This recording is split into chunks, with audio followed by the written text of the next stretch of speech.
Hello and welcome to another episode of An Echo of Glory. I can confirm we are not for sale. Joining me today, Catering Supremo, Adam Nathan, hello. How are you? I'm fine. I need to get my teeth in this morning. I'm good. Not catering related. Not catering related. And Journalist Supremo, Jake Saunders, hello. How you doing? Dripping in Echo merch. I know, it looks good, doesn't it? Yeah. Great hat. Where can they find that hat? Anechoofglory.com. All the merch. Not this exact one. What do you mean not? What? You're not going I'm to get rid not- of I'm your not- one? You I'm could not sign it willing and give to- it away. That'd be a classy touch. Where's yours? Another giveaway. Mine's at home, I forgot it. But I'm going to wear it playing golf later. Okay. So, fair's fair. Where are you playing golf? Arkley. Okay. Oh, I don't wear hats. Here we go. Here's some Echo. This is the one you've got, no? Flip the colours round, and that's one I've got. Okay, you've gone white and blue. Get some Echo merch at anechoofglory.com. We've got other bits of merch, but I'm not going to bring that up until more people are here, which is be a little bit later on. So as I said, An Echo of Glory is not for sale. Tottenham Hotspur may or may not be for sale, which we'll come to very quickly. But a little bit of club news. The WSL season started yesterday. I watched Spurs beat West Ham 1-0 with a late Beth England penalty. Spurs were terrible. I don't know if you saw any of it, anyone. They had like a multi-format on Sky. Yeah. If you saw that, all 4 games. Yeah. And I did flick it on for a few minutes, and it was. The club haven't spent any money on the women's team. It's the same And as it it's the shows. same as what we'd sort of seen before, isn't it? Yeah. We're going to sort of win a few of these games against The Villa, lesser- Brighton, West Ham, and Leicester. Is it? Is that the 4 we can beat? Brighton are pretty good. And then the top teams, they've got no chance. Yeah, they were really poor. But It's not a great look, I don't think, when you like watch it and it's like a sort of empty Leighton Orient ground. It just doesn't look very appealing, does it? It was dead. But we'd all take a 1-0 win with a late penalty against West Ham. I actually in thought about that when I 6 said that days. to you, I thought, who would take it? Yeah. Beth England? Oh, I thought you meant who would take us beating West Ham 1-0. Who would take our penalty if we got one on Saturday? Richarlison? Oh, God, no. Who's our penalty taker? Siemens takes penalties. Is he Maybe taking one on Solanke, his but debut? Solanke's our taker, isn't he? But he's He's not playing. So based on who's available, who's our penalty taker? Richie, probably. That's rather ominous. I don't know. Well, Muani and Siemens both take penalties. Johnson wouldn't reach the goal if he took it. They'd have to move the penalty spot like Yeah. 8 yards and slightly to the left. Maybe Porro? Yeah, He'd Porro's probably a good fancy shout. himself, Yeah, wouldn't he? Porro scored in the. That would end up so far in Sorry, Westfield. last minute penalty at, I'm going to call it Upton Park, and Pedro Porro He would, stepping he up. would, Are you he would happy? definitely be involved in the conversation. Definitely. Really? I'm not happy. Who would actually take it? I think Richarlison would. I wonder if Richarlison's ever taken a penalty for us. He Yeah. has, hasn't he? Yeah, He it's took in one in the Europe. Europa Al- League. RZ, yeah. RZ, yeah. Yeah. Okay, international break is not done yet. Still Monday. A few players still to play. Highlights or headlines. Pap Sarr scored a lovely goal. Yeah. See that? Yeah. Against Chad. Sort of took the ball down, flicked it past the defender and rolled it into the corner. Very nice. Yesterday, Xavi Siemens were on the bench against Lithuania. Perfect. I think it's a plastic pitch as well. I No, have a they've feeling. moved. They've moved Oh, to okay. like a national stadium. Ideal. Netherlands were terrible. They And scraped. Van der Ven didn't start, did he? No, he came on. They were terrible. But Siemens didn't play great against Poland. But out of position a bit. Out of position on the right. He was a bit quiet. The Dutch have got quite a good team. But Memphis Depay being their all-time leading scorer says a lot about But to international be fair, he's football been now. amazing on like He's good. his career's gone a bit wayward in recent years, but like tournaments and stuff, you always see him knocking about. But that just says a lot about international football now. Too many games, too much cannon fodder. And that's why Memphis Depay is now your all-time leading scorer. What does that say about Harry Kane? Stat padder. Hey, some people would like to say it. That's even more astonishing considering they've had like Van Persie and Van Nistelrooy. But they would have probably played 8 or 9 internationals a year. Yeah, if it was that. getting to the can point play where 15 it was now, getting to yeah. the point No, where your mate. San Marinos and that were getting walled every week. But yeah, like Van Basten, they would have. Although you look, someone posted some qualifying tables from years gone by. They were hard. But I'm surprised that a nation like Holland's top scorer is 50 goals when ours is like, how many's Kane got? 80? Well, it was. How many was it I before suppose Kane? It was about 50. 50 Yeah, odd, wasn't maybe, it, yeah. Rooney? Fair enough. Yeah. Yeah, it was. Yeah. Fair point. What do you think about the international break? Obviously, we've had all week. It's really annoying. It comes after 3 games and on the back of the transfer window. You sign these players and they go off, and you're worried if they're going to make it home safely. You can't have the World Cup and the Euros, which everybody loves, without these qualifiers. You could try.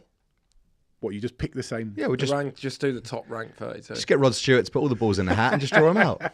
All the names. Look, it's a drag, isn't it? When you feel like you're just getting into the spirit of the season, the transfer window closes as well, and you've got to wait the extra week to see your players. It does feel like it really just pulls on a little bit, and you just want to get to the games that. Well, look, it's funny because now we say the games that matter, whereas I suppose 20 years ago, a lot of people would be packing the pubs and looking forward to every England game as if those were the most important games that were happening. Yeah, it's probably just a general shift in the way football has gone, that club football has taken such a superiority over international. I don't need to ask you, Spurs win the Premier League or England win the World Cup? Spurs win the Carabao Cup over the World Cup now. Spurs win the Carabao Cup or England win the World Cup? Spurs. Would you be taking... You'd take your top off if England won the World Cup? I would. But I would take my shorts off if we won the Carabao. I don't think it compares. I know there'll be people out there that don't like that debate, but like two things. Firstly, you put so much more time and effort into Spurs, right? England, you sort of rock up every 2 years, whatever. Yeah. And secondly, there's nothing better than it only being you. That sort of, it's only us. I don't want to be celebrating with everyone else. I don't want to be celebrating with these Arsenal and Chelsea mates that I've got. I want it to just be us and everyone be looking at us, even if it's just a domestic cup. Do you think it hurt Arsenal fans that, every Kane goal they had to cheer? Now there's barely any Spurs players in the England teams. That turn you off a bit as well. Definitely. Yeah. Unfortunately. Yeah, it's a shame. But, you remember the heady days of, 2018 with five players in the squad, four starting. Trippier, Dele, Kane. Rose and Dyer. I read a great interview. I read a lovely interview with Dyer the other day, actually. I think it was in the Telegraph. And he was talking a bit about playing them and, how we're playing them, aren't we, in a few weeks. And how he wants to get back in the England squad and it hurts that he's out of the squad. Good bloke, Dyer. Seems like it. Yeah, he's a good bloke. Christian Romero, times are changing. He got booked, so he misses Argentina's next game. So you saying he's prioritising Spurs now? He's prioritising Spurs now. Times are changing with Romero getting booked. Is that the official party line? Well, he doesn't like Argentina. He doesn't want to play for Argentina. We've still got that thing that every commentator, when he goes in for a tackle, the rash Christian Romero. Actually, he's like this Man City one was an absolute scandal. Yeah, he's actually not getting booked that much, but he got booked in their 3-0 win the other night, so he's not playing against, I think, Ecuador. That's actually really crucial because if it was a player playing in Europe, not as bad, but those games late on a Tuesday night are not ideal when you're playing on Saturday. I get the feeling he's the kind of guy who's staying there to cheerlead, no? You think he's come back? Who are they playing? I think Ecuador. They basically qualified, maybe. They win every game anyway, maybe. I think they have qualified. Look, the fact that Van der Ven, Romero and Simons, it's Monday morning and they're done with their international breaks. breaks. Whether he stays or not, he's not going to get injured in that game. And Kolo Muani didn't play for France, so he's been training at Hotspur Way, which is good. There's a few players left still to play. The Wales boys still have to play. I don't know if they'll play, though. It's a friendly. So it's a friendly. Against Canada, I think. Yeah. Kudus, when's Ghana's? Today, I think. Okay. And they play at obscure times. Spence maybe Serbia away, but I doubt he'll play. If he's not playing against Andorra. Porro played last night. So it looks like... Look, Siemens came off against Poland and didn't play yesterday. Don't think he's injured. He was on the bench. I didn't see him. No. I didn't see anything to suggest he's injured. So it looks like they've all come home without a problem. What about a brilliant a few days later that is going to be. Yeah, Any knocks, Frank? Yeah. I've said it now. All right. What about this? You guys did a great show with Gary and you two on Thursday night. Yeah, with the Levy leaving news. Dust has settled a little bit. A story last night that we're not for sale. Do you believe it? No, I think there's been enough smoke that the club has been talking about it that I can't imagine they are so not for sale in the way that probably Chelsea were never for sale under Abramovich until he had to. I'm sure there's a price by which the owners would accept an offer, but you have to wonder whether that price is ever going to be realistic enough for someone to meet it. Because my belief was one of the reasons Levy may have been pushed was because he was getting in the way of a sale. And then to hear that we're not for sale, which suggests an immediate sale is probably not going to happen, it's still very confusing what's going on in my head. They did a lot of talking in that statement, didn't they? I don't know if legally they had to. I didn't know legally. They did a lot of explaining, so yeah, we will see. We all don't know, do we? It's not like transfers and stuff where you have a little bit of an inkling. With a club sale, no one really seems to know anything. No one knew this was coming.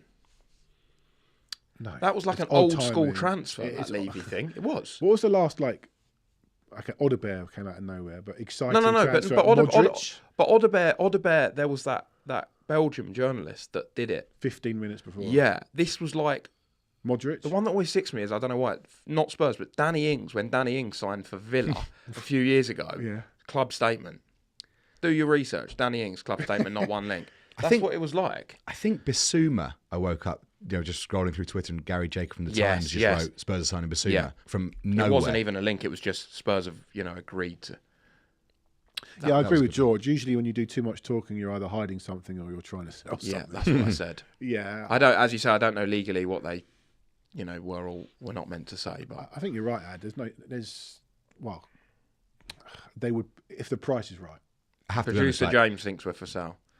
Definitely. Yeah, but to be honest, it's such a boring topic of conversation. Yeah. Like I know that it's you international can't. break. What do you want to talk about? But even then, you can't not bring it up. But it's one of those things that it's so. when you're talking about £5 billion to buy your football club, to us as well, it's like, come on. I'll let those people deal with that. All right, I'm changing the subject. One thing you guys were on Thursday, but you weren't on Monday, so you've not been on to talk about the transfer window.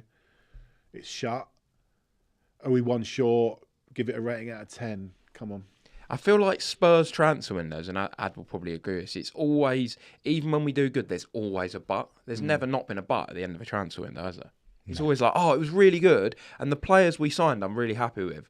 But, and I know we all desperately want a left winger, and Kolo Muani might, help that out. I know he's, naturally a striker, but I've just got this horrible feeling that we're going to get into those winter months, deep in the Champions League, maybe deep in the Carabao Cup now. We should get through the third round, and we're going to have this issue where we've essentially got 6 defenders plus Ben Davis.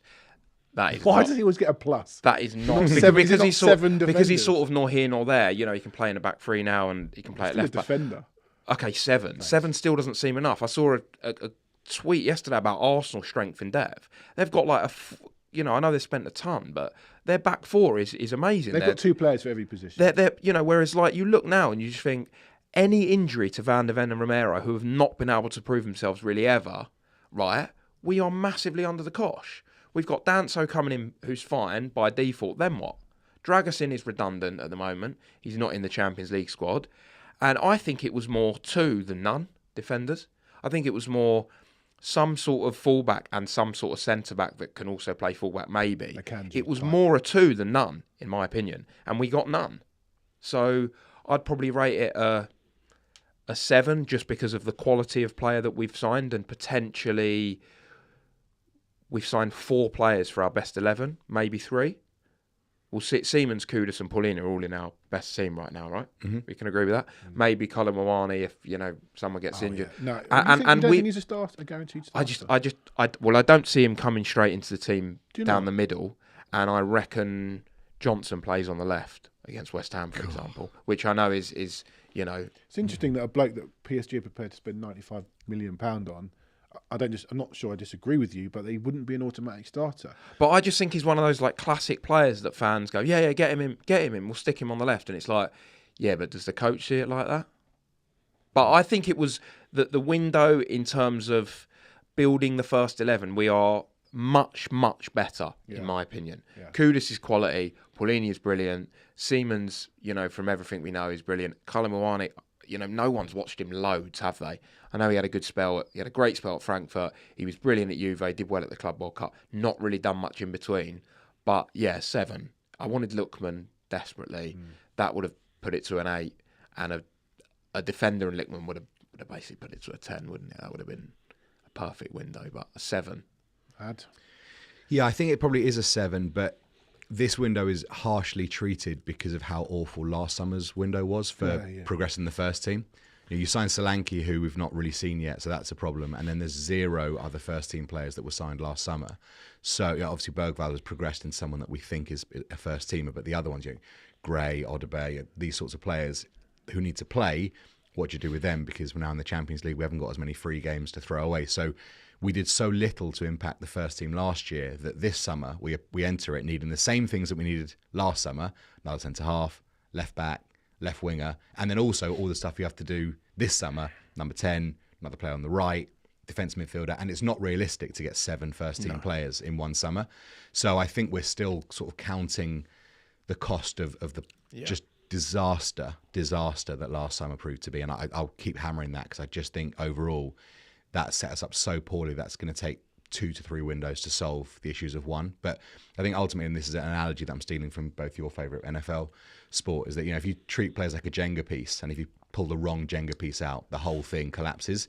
We've got too many Jenga pieces in the first team now that if we get the wrong injury, we could be knackered quite badly. Whereas teams like Arsenal, Chelsea, Liverpool have added strength and depth. But they started ahead of us and they went on and strengthened probably more, if not the same as us anyway. So they've given themselves the flexibility, but we just got a lot of work to do because of previous failings, I think. Are you confident there's a gear change that the next January's a bit of a difficult window, but the next summer window we will start going, right, we've now got 2 for every position. Well, we needed that. It's interesting what Ad says because we desperately needed. We've all been saying for like about 2 years, we need some sort of centre back, left back, right? Yeah. You know, we need we've got 2 top quality centre backs, and you know, Dancer I really rate, but fine. Can't play left side. Yeah, that's what I mean. Yeah. And also a left back. And I mean, me and you have been banging this drum for ages. We should have replaced Son years ago. I mean, it is like funny 2 years ago, let alone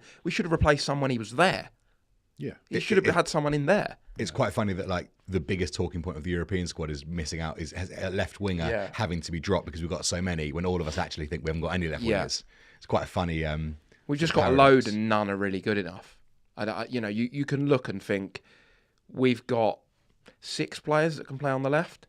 Kudus potentially, he's played there for West Ham. Johnson, Richarlison, Siemens, Odebear, Tell, Kolo, Muani. 7. None of them are left wingers. Did you say Kolo Muani twice? No. Didn't. No. So 7. 7. Well, I've counted Kudus and Siemens, who are never really going to play there. But it's Tell, Odebear, Johnson, Siemens, and Kolo. You've got 7 players in your squad, but none of them are really left wingers. That's why I desperately wanted Lookman. It's a bit like on the right, you know, you could play Odebear there, you could play Tell there, you could play Kulu there, probably play Kolo Muani there. Richarlison played there a few years ago. None of them actually play there. Other than Kudus. Yeah. Yeah. Who's our best left winger? You'd honestly say, just because the others are not very, you'd probably say Kolo Muani. We've never seen him play for us. If we had a cup final tomorrow and we were picking our teams, that would be the spot that no one would necessarily have a. I think that's going to be the spot on. Moving forward that you can see a bit of Odebear. But the bloke who played there last season was our top scorer. What, on the left? Johnson. Oh, yeah. Well, no, the bloke who's playing there was our top scorer. Sorry. The bloke who's playing there was our top scorer. But we know he is. Everyone's got their thoughts on Johnson, but we know that he is so much worse out on the left than right, and he's not great on the right. We're going to talk to tactics guru Jon Mackenzie soon. I think it's his 4th appearance on the neck. I reckon he's the guest that's been on the most. Okay. Catching up Jake Robson. You don't get many 4-goal salvos, do you? I'm trying to think a hat trick, 3 quad. Who got 4? Did Berbatov get 4 against Reading in a 6-4? Yeah. Son got 4 against Southampton. Did Kane ever get 4 in a game? Yeah, he did. Talk amongst yourselves. Leicester, was it Leicester away? Oh, one of those. Or what? Was that game? What, 7-1? Was it 4? Or did he get 4 against Hull? No, Hull was 3, Leicester was 4. I think he got 4 and a 3 because. Can anyone confirm if Leicester was 4? I think because Son scored twice against Leicester as well. It was in that gold kit. It was like a Thursday or Wednesday night. Yeah, it was. We beat United 2-1 the last game, White Hart Lane on the Sunday. Then we had Thursday Leicester and then Sunday Hull. Did we have 2 more games after that Man United game? It was one of the. That was one of the went best. To both, best week ever. Ever, yeah. What did we get? 15? I went to all those games. It was brilliant. No, Leicester was 6, weren't it? Leicester was 6. Hull was 7. You went to both. Yeah, Son definitely scored 2 goals in that Leicester game. I think Kane must have got the other 4. Right, no, I don't think it. Maybe he didn't. I've got the list here. Once I press this, because someone else scored in that game. Maybe Davis. Wanyama scored a header on the back post. Yeah, Kane got 4. Son got 4 against Southampton. Wait, what was the score against Leicester? I think it was 7. Maybe Son only got. No, Son definitely got 2. Son got 2 because he got that lovely curler and then he got the first goal. What year was it? 2016-17. This is great podcasting. Great podcasting. 6. Maybe Wanyama didn't score. Anyway. Maybe Wanyama set one up for Kane. So John's going to be with us very, very shortly. Just quick thoughts. 4 games into Frank. Mm-hmm. I know it's a really small sample size. Bournemouth really pissed me off because I felt like we'd tossed those performances away. Happy? Yeah, Season hasn't really started for you yet. it's just an awful time for there to be a break in the game, because you would have loved to seen how we reacted. You know, you always give a manager the benefit of the doubt at the start, right? So had Ange coughed that game up against Bournemouth in his third season, say he got given a third season and he had exactly the same games that Frank had so far, we'd probably been buzzing off the City. Oh, he's changed his way. But then had Bournemouth happened, we'd have all been livid. He's got to go. Yeah. Whereas the manager obviously gets a grace period when they come in. But I think you said, and not wrong, it's one of the worst home performances I've ever seen. Yeah. Particularly if you narrow it to the new ground, top 5 worst performances that we probably had there from start to finish. The other 4 were last season. What is the worst home performance you've Milan 0-0. Because we needed to win. We needed to score. No.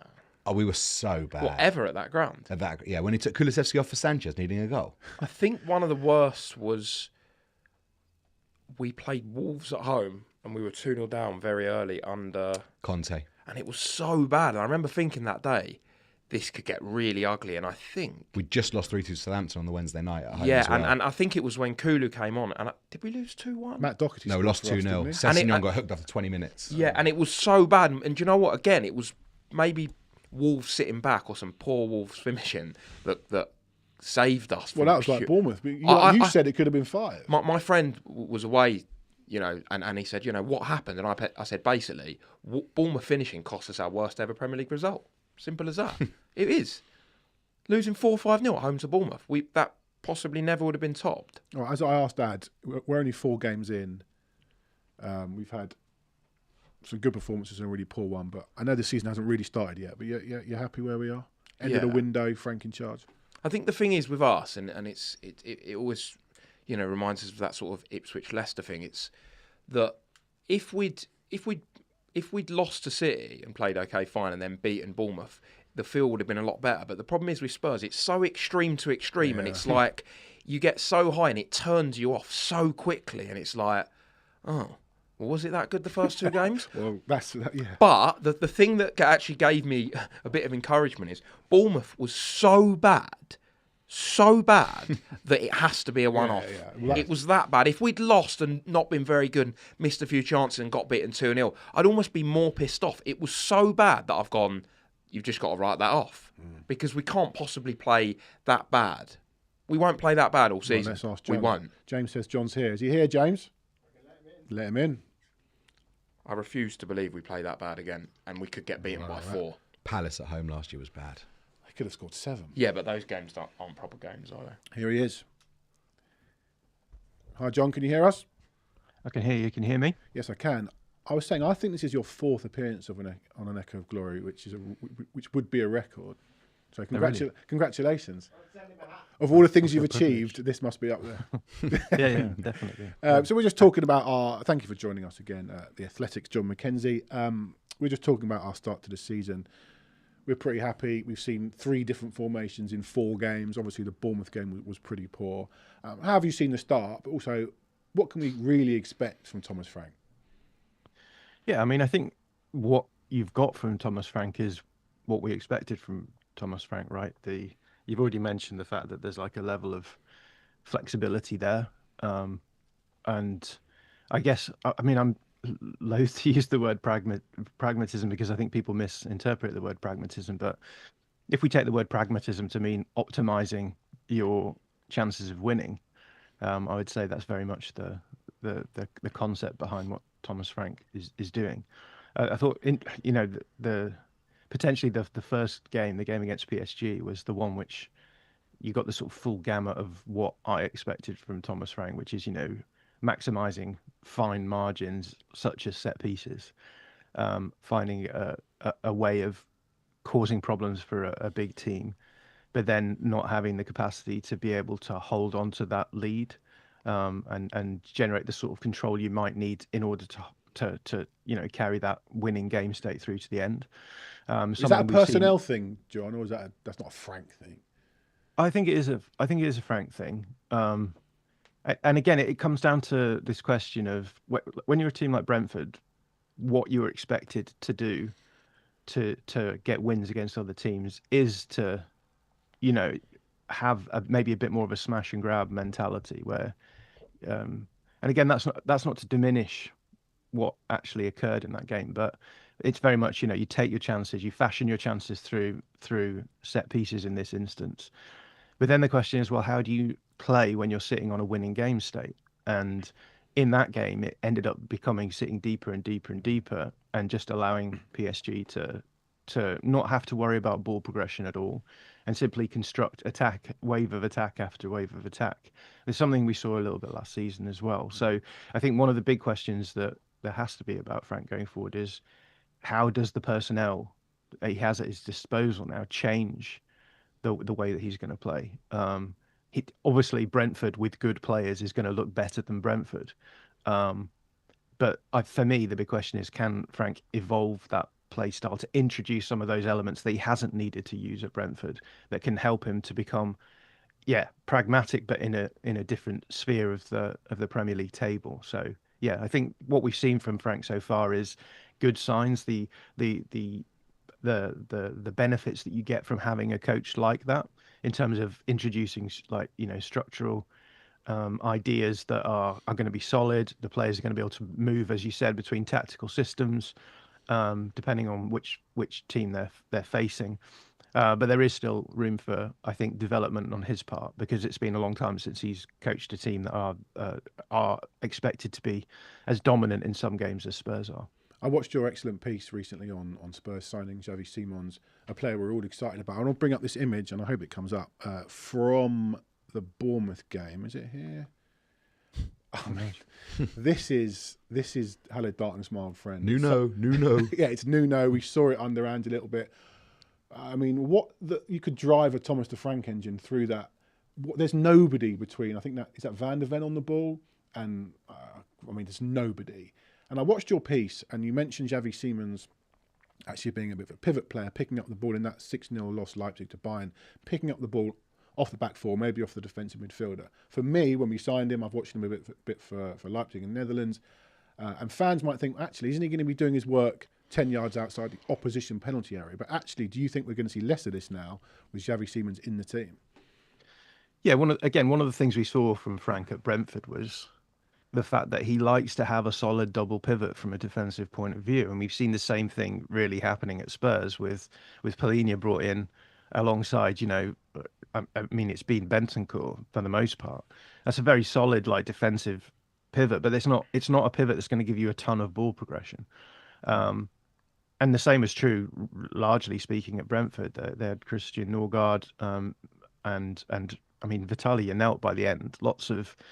And again, Norgard is a good passer within reason, and Janelt is a good ball carrier. So in certain games, you would see him sort of carrying the ball to generate ball progression. But against bigger teams, and against Bournemouth, we saw it, right, is that if you then find ways of going man to man on Spurs, they then didn't have many options beyond playing speculative long balls, which were then being tidied up by Bournemouth. So one of the solutions that Frank used at Brentford was using Damsgaard effectively as a third midfielder dropping in from number 10. And in the video that you're referring to, I showed how that can really give you an upside in build-up, because generally speaking, the 10 will be marked by a centre-back who is probably not going to track as deep as the 10 is going to go if they're going to receive the ball from the back line. So what you can actually do that way is generate a free player in build-up, which should, in theory, ease the build-up. And if it is a player like Mikkel Damsgaard, who is an incredible ball carrier and an incredible passer, you can achieve a lot of ball progression through them. In terms of the I think that's the sort of basis of what I think that Xavi Simons could potentially do. We've seen Maddison doing it last season as well under Postecoglou. Yeah. So no doubt his injury was a massive loss to Thomas Frank going into this season.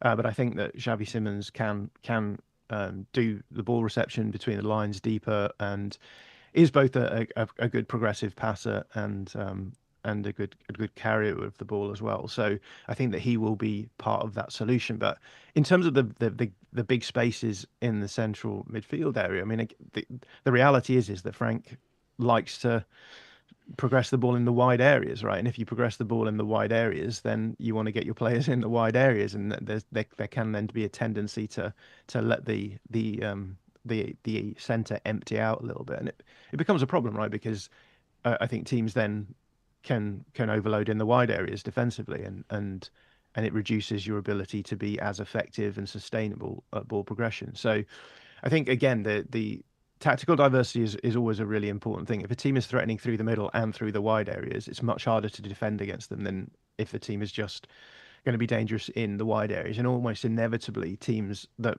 are dangerous in the wide area end up being more dangerous in one wide area than the other. So I think Arsenal, for example. So yeah, I think again this comes back to what we were saying in the answer to the last question. This is about Frank finding multiple solutions now. For Brentford, it's fine for them to be able to have sort of relatively low success rates at progressing the ball and using the wide areas and doing that. But what we saw, I think, with Brentford is in games where they were the dominant side, often they would end up doing the Arsenal thing, which is progressing the ball in wide areas and then struggling to get any sort of penetration into the box unless they're able to play at speed. And I think, again, this is the sort of problem that now Frank will have to solve, because he's going to be playing up against lower blocks more likely than he was when he was at Brentford as well. So again, it's all of these are areas where Frank will have to develop, but it shouldn't, that's not by way of criticism. It's just a reality that if you're coaching a team who are mainly looking to survive relegation, the sort of tactical requirements for you are going to be different to the requirements for a team who are challenging for the top four. Just one more, sorry, Ed. You mentioned in that video we got Iraolaed. For me, it's very simple. I worry that Spurs don't have enough technical players. I think maybe Brentford have better technical players. I don't know what your opinion is on that. If you close down Spurs quickly, you can get... Bournemouth are busy and they close you down very quickly. My concern is Spurs still don't have the players to move the ball quickly. Yeah, I don't know if I would go all the way with you on that. And I guess that's where the tactical and technical I suppose facets of football become so important, right? Because in theory, a coach should be able to get more out of the sum of the parts or should make the whole greater than the sum of the parts, right? And I think there's plenty of examples of coaches who have been able to get players of the quality that Spurs have playing functionally better in build-up. And yeah, I think that the challenge is precisely that, right? To get the balance right. For example, like against Bournemouth had a very clear strategy, which is if you get the ball to Christian Romero, then you're going to be much more dangerous in build-up because he can find solutions through passing. Mickey van der Ven is a good ball carrier, less so at the passing side of things, and so that what they did is they forced everything down that side. Obviously, Kudus as well on the right hand side is able to receive low value balls into the channel, bring them down and make them more functional, right? So again, avoid the right hand side of Spurs build up if you can, and you'll probably be more successful. So let Brennan Johnson have the ball. yeah, and let Van der Ven have the ball, and that was the plan, right? And I think when it's so clearly obvious that that's the opposition plan, then you want your coach to come up with solutions. You want to find ways of getting the ball to Romero. You want to find ways of being able to get Kudus into the game a little bit more. And I think the Spurs have easily the quality, the requisite quality to be able to do that with the players that they have. So, yeah, I mean, you can always look at your team and be like, if we compare this team to elite team, we have lower quality, and it's like that's unfair. And if we had that, we would solve a lot more problems. But I always think that there's more possible with players, especially at the level that Spurs have. I mean, if you look at that team, the majority of players in that team cost more than 40 million. I mean, they're all starting international players on the whole. Yeah, exactly. We said all last season, John. I said about the lack of quality. I just worry when we're up against teams who press us like that. But this is a squad, as you say, 40 million plus international starting players who were kind of criminally uncoached, I think, personally, last year. Yeah, and I think the thing that you add on top of that is that maybe you don't have some of the profiles of players that might make it easier for you to be more flexible, right? If you have two passing centre-backs, for example, then suddenly the Bournemouth approach seems less terminal in the long run. So I think you can make arguments about the kind of profile of players that are at your disposal. But I do also think that with the players that you have, there should be solutions that were better than the solutions that were found against Bournemouth. Hi, John. I'd say I'm aware of tactics, but very far from being tactically aware, as I imagine quite a lot of people are when they actually watch football. And, the knock on Frank when he came in was, he'll be good at this, that, and the other, but probably breaking down low blocks, that might be difficult. When Ange came to Spurs, you did a great piece before he'd even joined. I think it was against Shakhtar, showing the out of possession, how the press was a complete mess. And well, okay, we'll just change that and then just get better. And it never did. But from a general sort of mega macro standpoint, why does it not change? Is it that managers have to pick their poison, and to try and alter their weak spots, they're going to lessen what they think they do well? Why can't Frank just become better at working out how to break down low blocks? It doesn't seem like it should be that difficult for people that are paid millions of pounds. I know it's a very general question, but it just interests me that why people do stay so true to type and doesn't appear to change that much. I think people underestimate how difficult it is to adopt different tactical approaches. I think if you can, coaching isn't just like an intellectual exercise, right? And I know that people like to accuse me of making it into that. But coaching is essentially working with human beings, trying to communicate ideas and getting them to enact them on a pitch. And that requires a huge amount of soft skills as well as like intellectual ability to decide what, in many respects, like deciding how the team should play is the easy bit. The hard part then follows. So I think there are a couple of things here. One of which is that if you're a coach who's been developing a tactical approach and developing the coaching, everything, all of the coaching side of things that go into enacting that approach, that's a huge amount of work and effort, and that's what you make your name for yourself playing a certain way. You develop the training sessions, you develop the coaching staff, you develop all of those things around it in order to bring that tactical idea onto the pitch. And that takes a lot of effort. Then to then be parachuted into a completely different context, and I think people underestimate how difficult it is to suddenly go from being a manager who is famous for doing one thing to then being like, well, now you've got to do something different that you don't have. You don't have the time to then think through it necessarily from a meta point of view. You don't really have the time to develop yourself while things are going. You always feel like you're building the plane while you're flying it. And so I think that's why, I think you could see the same with Postecoglou. Like Postecoglou, I think, realised in the course of his time at Spurs that the system wasn't going to work, and he had to make changes, and he didn't have the capacity to be able to do that in the midst of a season. But at the same time, what you also get with someone like Ange Postecoglou, I think, is a recognition that a big part of your ability to do what you do as a coach is to be completely committed to your project. And I think that's the difficult thing as well. I think as soon as you go into a system like that, a sort of fluid system where everything is constantly moving all the time, you don't have enough time to work on things, and you're trying to, as I say, like you're trying to help a group of individuals essentially play well on a football pitch. Any sort of sense that you don't really know what you're doing is terminal. Was it interesting to you, John? Sorry, was it interesting to you how, and we got to Frankfurt away, and he literally just went, no, we're just literally going to low block our way to this Europa League final. As someone who studies tactics so much, has there been that much of a gear change in recent years for a manager mid-season? Yeah, and I think the difficulty is that like a lot of these coaching systems are what I call interdependent systems, which means that the way that you defend impacts the way that you attack. Yeah.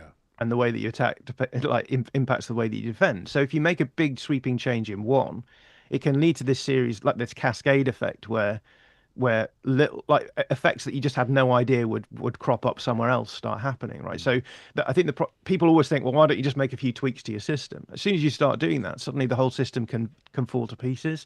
So I think with Postecoglou, with I guess a highly idealized system that he has, he was finding that was happening, right? He wasn't able to make these small tweaks that then saved the system. And I think when you're in that situation, what you have to then do is just wait for you basically have to go back to basics and just low block and say, okay, we're gonna just do a system which is on paper not particularly complex, but at least we can afford ourselves like a defensive structure that will largely work, and then the possibility of getting attacks when they arise, right? So it's interesting. I mean, Xabi Alonso at Real Madrid is doing similar stuff right now, right? That he wants to introduce a kind of progressive, like holistic system at Real Madrid, tried to introduce a sort of modern pressing approach in the Club World Cup, and they just got ripped through by PSG. So what we've started seeing them doing in La Liga this season is that they sort of have they basically have a simple process, which is like, if you lose the ball, we counter press. We don't win the counter press within a certain time frame. We just drop into a low block and start again. And that's the sort of thing that you have to do. You have to go back to basics in order to start building, embellishing your system and making it more complex again. So yeah, I mean, the thing that surprised me about Postecoglou is that he was so adamant that he wasn't going to do that, and then he did it. I mean, props to him. Like it's hard to do that kind of thing when you've set your stall out for it. But yeah, and I think the same is going to be true for Frank, right? You can't just simply make your little tweaks here and there, and then expect it to necessarily raise the system that you have to the level that you want it to be at. Sometimes it comes with teething problems, such as those cascade effects, where if you change something in your in possession approach, suddenly you say, well, actually now we're more defensively open. I mean, Maresca last season was a good example of that as well, right? Where he sort of took on board what Pochettino had done the season before him, leaned into that, but they were very defensively open, so they had to find ways of slowing things down, and the cascade effect was that their attacking play became much less dangerous than it was. But the idea then is that you start slowly building it up. You get the players sure of the system that they're playing in, and once you do that, you can start introducing a little bit more flexibility into it. We've had a question from a member, Rate, already happy with French coaching, but what about players being able to spontaneously break down low blocks? I suppose that sort of goes to what you're saying, that spontaneity can almost be quite dangerous in the sense that if the other team are ready for it, then someone pulling themselves from right wing into inside left can leave space for the break that the other team have been planning for all week. And so you're almost in a cat and mouse game whereby they're almost encouraging you to be spontaneous because that's how they can get you. I don't really worry about Frank breaking down low blocks. I don't think. Insofar as I think that when you have the players that Spurs have, when you have your Kuduses and your Simmons, you're going to have the personnel there who are going to be able to do that. Maddison will be back at some point. You've got incredible group of players and a rotation of players. Like for all that you may feel a little bit negative about players like Odobert and Tell at the moment, those are still exceptionally good players to bring off the bench. So I don't worry about necessarily the breaking down of the low block stuff. What I do worry about more with Frank is arriving into the final third in a sustainable way to force those low blocks through tactical through tactical means. Because I think a lot of teams, it used to be the case that in the Premier League, a lot of smaller teams against big teams would just immediately sit in a low block and be like, fine, break us down, because there was an outside chance that you wouldn't get broken down and you might catch them on the break and win a game. It's just so much less likely for that to happen with the talent advantages that the teams have in the Premier League now at the top, but also at the bottom, right?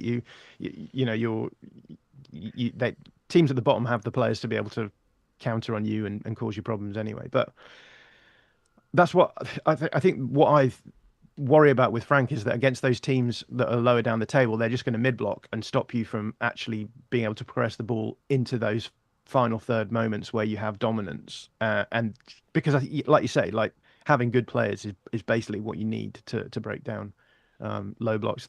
There is also like an interesting conversation about the way that you progress the ball, allowing you to break down low blocks better. So having like clean build up is the way that coaches will often talk about it. But I think that's a conversation for another day. But yeah, I think for me, the big question with Frank is like how sustainable are Spurs going to be in those games where they have to get the ball. I mean, it's what we saw with Bournemouth, right? Like they pressed high and that was it. That was the game. Yeah. But I think the new personnel we talked about, Siemens, I think, and time on the training pitch and keeping players fit, I trust it won't always just be that's how to beat Spurs.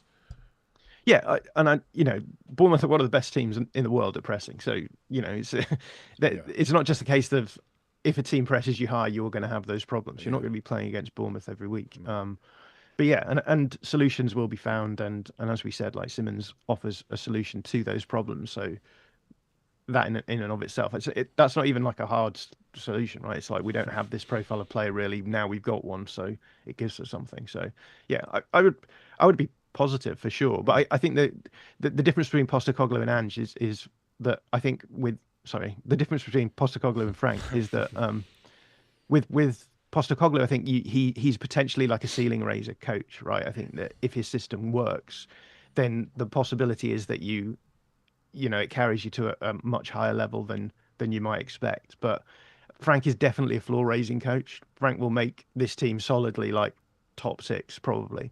And the big question is, how often do you creep into the top 4? And the question is, at what point do you think, okay, we've plateaued here, we need to make the next step? But I think that's exactly the sort of problem that Spurs need right now, right? They need to be plateauing around like 6th or 5th potentially. Totally. And on top of that, there's always the possibility, as I've been saying throughout, that Frank will evolve and will develop some of these aspects that we're talking about, that will allow him to make the team even better and then raise the ceiling of his approach. Yeah. John, you touched on sort of the weaker left-hand side that we've got out at the top end of the pitch. We sort of spoke about earlier that possibly 7 players in our squad. I think that every single fit attacker we've got right now has played or can play on the left wing, with obviously Solanke, Maddison and Kulusevski injured. Who do you think is the best tactically suited player to play in Frank's system right now on the left? On the left in the advanced area? Yeah. I'd be interested to hear you three to talk about this actually, because you guys know the players much better than me. So if it were up to you, who would you be playing on the left? We couldn't come. Well, we maybe said just possibly Muani, who we haven't watched loads, just because we don't fancy Odebertel or Johnson really at the moment, and Simmons is obviously going to probably play centrally, and obviously Richarlison will probably play up front. So maybe Muani. It's different as well. If you're playing Spencer and Udogie, it changes. Obviously, one's inverted, one's going to go around the outside. We genuinely couldn't answer. I would probably, at the moment, think it would be Kolo Muani, but I don't know how much he's played out there. I've actually watched a few of his games recently where he played on the left wing, and I think you'll like him on the left. I think he is able to do wingery things. He sometimes looks a little bit like a 9 playing on the left, but I think he has a couple of things that he has an ability to receive on the turn and sort of flick the ball inside and then run into the space behind, which I guess almost looks like a centre forwardy thing, but like is very effective. The other thing is when he gets speed up, he's terrifying. So if you can find him in space in the wide areas, he can carry the ball quite well. And I think he's a decent option from the left. So I suspect that sounds he will enough for me. Yeah, yeah. I genuinely think that he'll probably go down as the immediate starting option. But I think again, I understand why there's consternation about some of the options you have out there. But I think that Tell and Odobert are still very, very young. They've not had any sort of chance of settling into the team really, given everything that's gone on.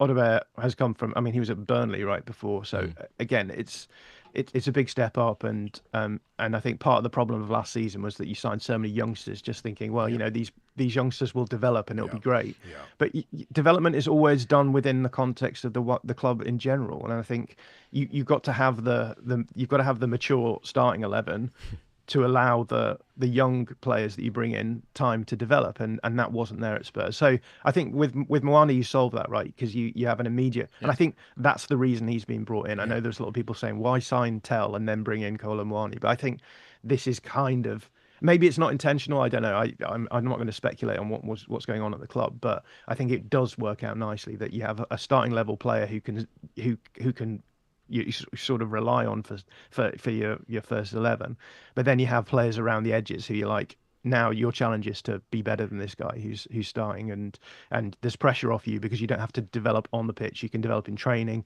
and then you'll be given a few minutes here and there, and it's always good for youngsters to be like, okay, you've got 10 minutes now, show me what you've got. Just gives you so much more, I think, oomph going into those games as well. So yeah, I think it's a good move really. I think Frank's been quite open about his coaching setup and Analyst, and I was interested because I sit in the upper tier, near enough the halfway line, and so I was watching that Bournemouth game, looking at these massive spaces in midfield and looking at the left side not functioning and can't progress the ball. And I've always thought the manager kind of has the worst seat in the house for that, for looking at general patterns of play. As someone like yourself who basically likes to watch games from a 2D bird's eye view vision and seeing patterns of play, what do managers do? How do they mitigate that? Presumably they've got reams of people with laptops in the stands that are doing that for them. But I've always wondered why they wouldn't. I remember Glenn Hoddle used to do it in the first half, sit next to Daniel Levy, which must have been an interesting experience.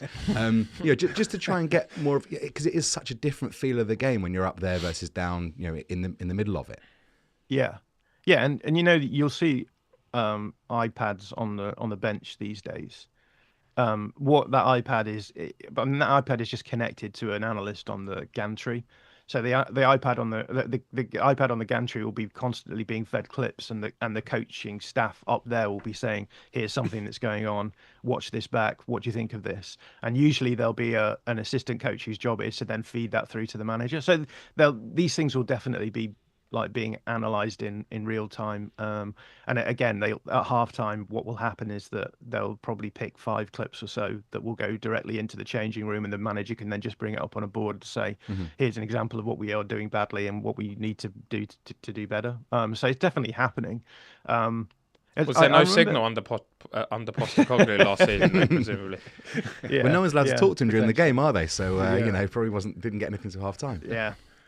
I read an interesting interview with Liam Rossignol, who's at Strasbourg at the moment, and he was saying that he had to learn how to watch games from the pitch side, because it's just obviously completely different. I guess if you've ever sat at the edge of a pitch for a football game, you just like a lot of it's just kind of going on somewhere, waves hands.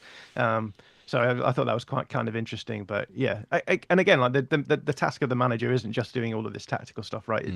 It's getting the most out of the players. It's about managing, right? It's about bringing all of those pieces together. And so you have to pass off, I think, the tactical responsibilities for the big picture stuff to your performance analysts, and rely on them being good enough to pick things up and offer solutions. And then you have to be the guy for whom the buck stops. I don't know, I've just butchered that saying, but yeah, you've got to make the decision, and everything is on your shoulders, right? So they'll offer you solutions, and you pick the one, and you go, and you have to be able to talk the player through it if they're doing something a bit different.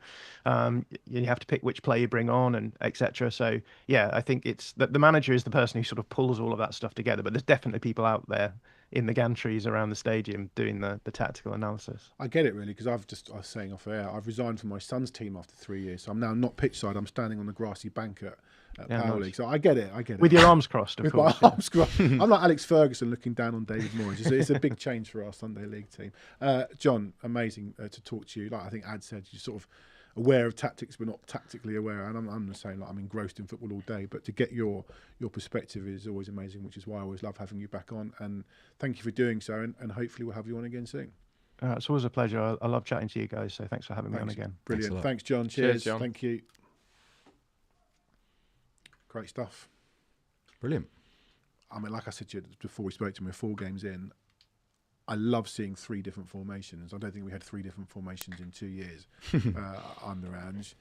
Bournemouth rattled me.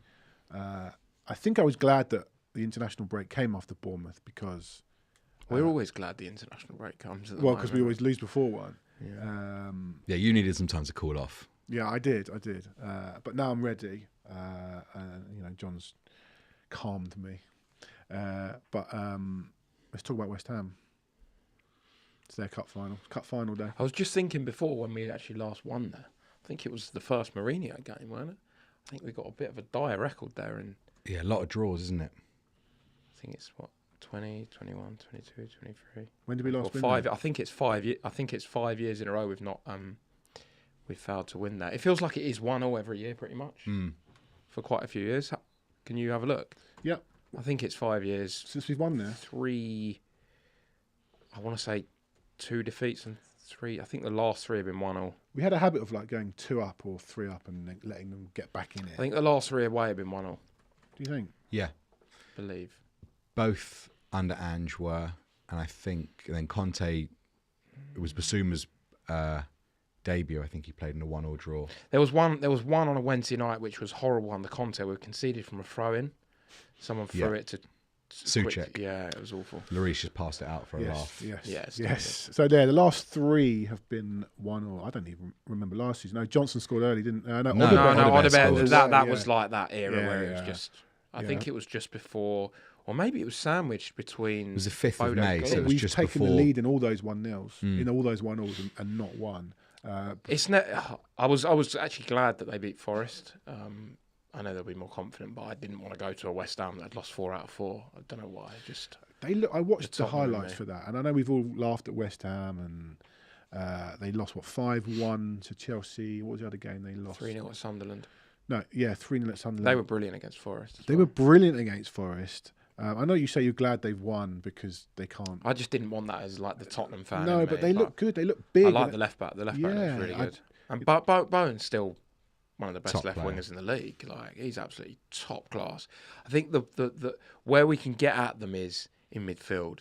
They're so weak defensively in the middle. They've got no legs. I don't know Have they not got that Matheus Fernandes? Is he Oh not a new yeah, in player? fact, you're right. They've got him now. But the Chelsea game, yeah, you're right. Actually, he obviously helped a lot against Forest. But the Chelsea game, they look so leggy. They're short of legs in the middle, but they're very beatable. But the thing is about us and West Ham, it's such a different game to any other team in the league. Always. Well, it's really interesting because It's so different. Because I heard a West Ham. Who was it?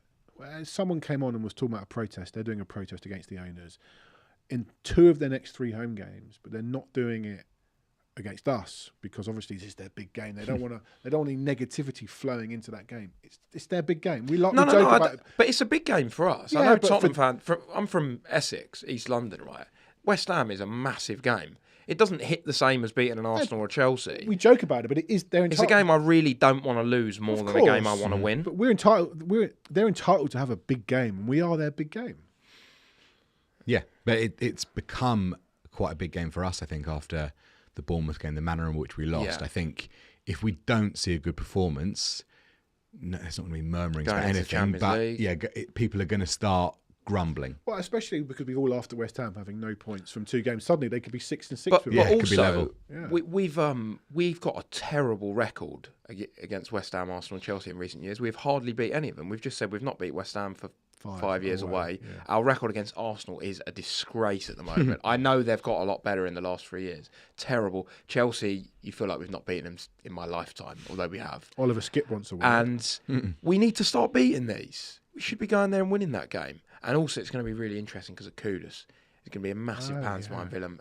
It's going to go one of 2 ways. He's going to score an overhead kick from the halfway line, or he's going to get sent off for punching someone, isn't he? There's going to be no in Would you between. accept both? If I got this offered moment? now, obviously, risking the result, him score an overhead kick from miles out and get sent off, I probably would take The it. sending off would probably be in the celebration. Yeah, I would take it. But it would be, I would pay a lot of money for Kudus to score a last minute winner because there would be fans on the pitch from possibly both teams. Even Mark Noble might make an You appearance. can't get on the pitch from London. You've got to leave. That's There true. was fans on the pitch at the Chelsea game a few weeks ago for West Ham. You can never rule out You've West got Ham to fans. start coming down after about 70 minutes. But I hope that it's a difficult one for him, and he seems like that kind of player where if you wind him up, as we saw last season against us when he got sent off, he could do something silly. So hopefully, he's got the right people around him, and he will know what he's in for. Like the first time when Defoe went back there, he will know what he's in for, and he needs to, not get sucked into a. Because I'm sure Potter will be telling the players, wind this guy up. He'll be ready to blow because he'll be getting it all game. So I really hope that he doesn't do anything stupid. Before I ask you how you line up, I must point out this. Obviously, Ray has donated again. Breaking news: Ray's a member. How exciting. Ray became a member this week. What a guy. And that means, I'm going to press this. I don't know where James is, but there you go. You can win this. Ray can now win this. And why can Ray win this? Because Ray's a member. He can get his hands on this Mickey van der Ven signed shirt. It's got a replica Europa League medal. It's got images from that night in Bilbao. You can get your hands on this if you're an Echo of Glory member. To do so, do that on a desktop or a laptop. If you're a subscriber, we love you. If you're a member, we love you more. You can get your hands on this. It will be going out. If you live in the UK, you'll get it before Christmas. I don't know when we're revealing the winner, but it will be before Christmas. I'm going to press this one here.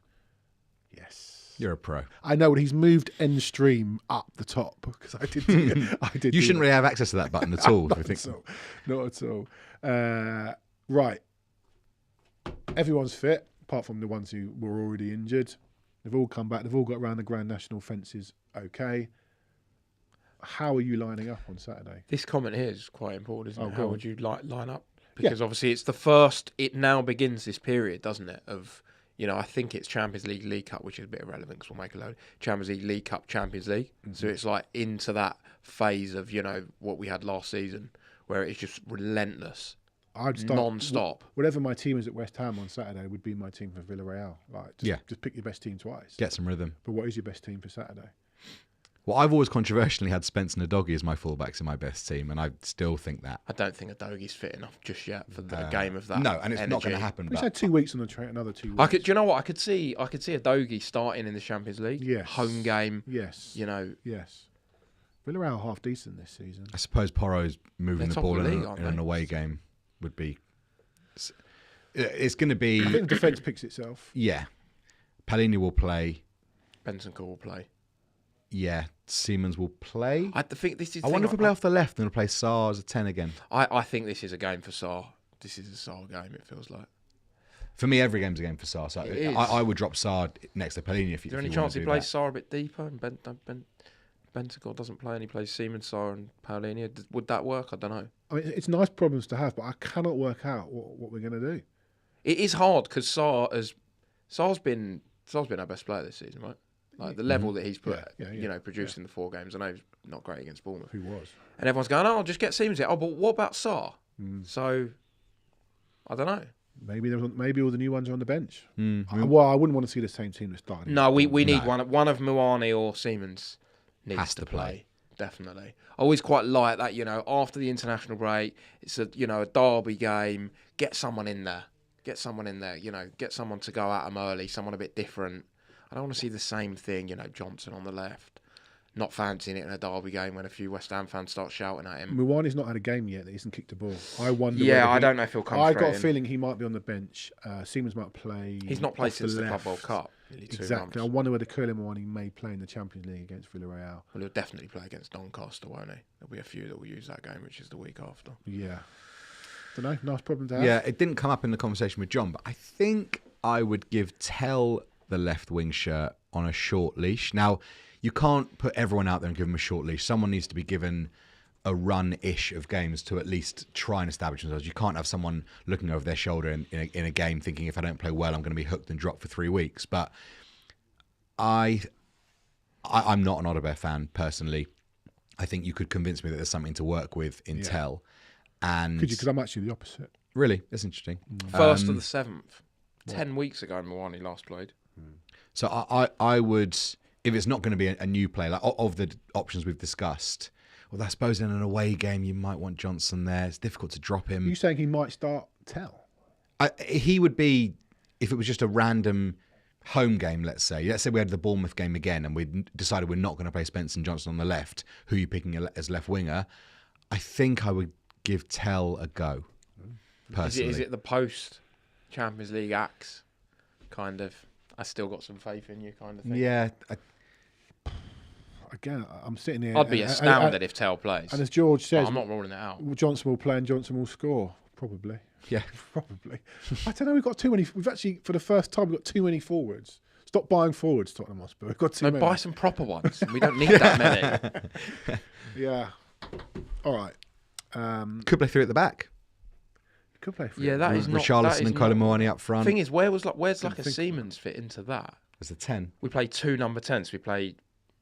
Oh no, we wouldn't play. No, you play Kudus and Richarlison up front, and then a 3-4-1-2. Yeah, I always like 2 strikers. Oh, you play like Siemens and Palhinha. No, you probably play, for the sake of argument, Palhinha, Sarr, Siemens. Oh, I see. And then Richarlison and Kudus. Oh, I see. Because you're basically taking out one in the front 3. Yeah. And putting it, I see. A bit like what United play when they play You know, they I play... don't want to do anything. Yeah, but I you know. hate, No, how, no, I obviously hate how not. they play with 2 10s and 1 striker. Yeah, I always think if you're playing 3 at the back, should be 2. Oh, proper sorry. Yeah, strikers. exactly. Yeah, you're right. They play. Yeah, There is a point, George, mates. Brazil, those boys come back a little bit later. I think Romero. They should be all right. They fly home Wednesday and But it's a train good Thursday. excuse. Romero plays as a captain. It's a good reason not to play Bentancur and Richarlison. If you think, Yeah. they've had these journeys. Romero's not going to play, so he's not playing. Richarlison and Bentancur probably play this week, or Richarlison may come off the bench. He may Why start. do they always play on? Yeah, I suppose England play on Tuesday, but it's different because it's our time zone. Why don't they play on Mondays? yeah. The international break starts the week before. Why don't they play Thursday, Monday? So maybe I don't know. Great problem to have. Right. We haven't got a West Ham guest as it stands yet. Look out. We might. I'm trying to get someone on to have a little preview. I think West Ham we don't like them, but they're an interesting story, especially with the whole Potter thing. And then they go and beat Forest 3-0. So it'd be good to talk to a West Ham fan. Look out for that. Maybe later in the week. But what is your prediction for Saturday? I think you're going to do the same score as me. They're all going to do the same. I mean, everyone just naturally predicts 2-1 with these games, don't they? So, we'll nick it by the odd goal in 3. Okay. 1-1. Yeah, I was going to go 1-0. Just quickly before we go, we didn't mention the Champions League squad thing because it got over. It's a bit of a mess, isn't it? Is it the right decision? Tell. It had to be one of them, Tell or Odebear, I think. It just shows how badly mismanaged that whole thing's been over the last 3-4 years. Yeah. It seems harsh. It always seems harsh on a player. You know, you go to a club in a bit of a shit period last season, you get signed on a permanent deal, and you can't even make a 20 whatever it is man squad. I felt for him. He's obviously had those issues after missing the PSG game, and then he gets missing the penalty. In the PSG game, then he gets left out of the Champions League squad. And I noticed France under 21s had Luxembourg at home, which he would have started, and he must have been like, right, it's been a bad 10 days or 2 weeks. He got injured. No, going to go play some football. That game was postponed because the Luxembourg team bus was involved in the crash. So that game was postponed. I think they're playing again today. Which can't buy a break. Can't buy a game of football at the moment. It was Teller or Odebear toss-up. And I just think... I thought it'd be Tell just based on he can play in more than one position. I thought Frank would like Tell because he's got a bit of the Kevin Sharders about him. But look, he's not done it in the games. I know he's barely played. Maybe he's not doing it on the training ground. Yeah. I don't know. Maybe Frank just sees a little I bit want more. him to do well, Tell. Same. Of course. I want him to do. Totally. I like him more than I rate him. Like he seems like a good Spot on. bloke, and I Spot on. really want him to do well, but I just not like a lot of people, just not seen anywhere near enough from Tell Odebear, and I want him to do well. This is not me, starting a vendetta against them. I don't see what either of them are really good at as of now. I agree. As Craig Which is a Silver says, shame. Charrington out. Is that what we got to do now? Okay. Just quickly, thanks for the membership from FC. So I think we donated 5 memberships to the viewers. You can do that yourself if you've received the membership from the channel. Membership's how we can grow as best as possible. You can win the shirt, so you can go on and donate memberships to other people, which will be super helpful if you want to do that. Thank you very much. Thank you, Ad. You do it far better than me. You boys, I don't even know if you know it yet, but you're back next week because Gary's got a dog, Jake's on holiday, and I want you here anyway. But Done. we like to rotate, but there's no rotation. Ronnie says West Ham 1, Tottenham 3. Absolutely take that, Ronnie. We are bloody due a win against them. Yeah, and we've got Villarreal on the horizon. A few Spurs links there. There's Celso, Foyt is there. Thomas Partey, Nicola Pepe, Thomas Partey, Man of Solomon. Man of Solomon, Solomon, Thomas Partey. Thomas Partey. We won't go into this, but 28-year-old hasn't he midfielder. got some sort of trial the night before? Yes, Incidentally. How convenient. Yeah, we're going to talk to. I think we're going to talk to Phil Kitromilides, Tottenham fan, Spanish journalist. He said he's going to come on next week, so we'll do that Monday. But we will be back next week for sure. We'll see you then. Adam, thank you so much. Pleasure. Jake, thank you so much. I'm just thinking Solomon can play, right? Yeah. It's the new rule, isn't I love it? how you're listening, but you're still thinking you're off. No, but you said Solomon, and I was like, because that didn't used to be a rule, did it? You couldn't play against your parent club, but now you can. Yeah, you can. God, that's going to be a... As Craig says, let's get this channel to 10k subs by West Ham. Maybe West Ham at home, or them in the cup final. All right, Jake, Ad, see you soon. We'll see you next week, and up the Spurs.